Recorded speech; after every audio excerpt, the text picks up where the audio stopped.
మాయ్ మన కొండ దగ్గర బంగారం ఉందంట, బంగారు నిధి ఉందంట. నలుగురు పనులను పెట్టి నేను ఆ బంగారు నిధి ఎరికిస్తాను, మన దగ్గర 50,000 డబ్బులు ఉన్నాయి కదా అన్నాడు.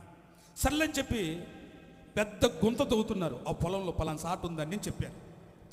గుంత తవ్వుతున్నారు. నెల రోజులు కష్టపడ్డారు. తాను సంపాదించుకొని పెట్టుకున్న 50,000, తనకున్నటువంటి ఇల్లు, తనకున్నటువంటి ఆస్తులు అన్నీ అయిపోయినాయి. కానీ ఆ నిధి బయట బల్లా. వినాలి, అందరు వినాలి. ఆ నిధి బయట బల్లా.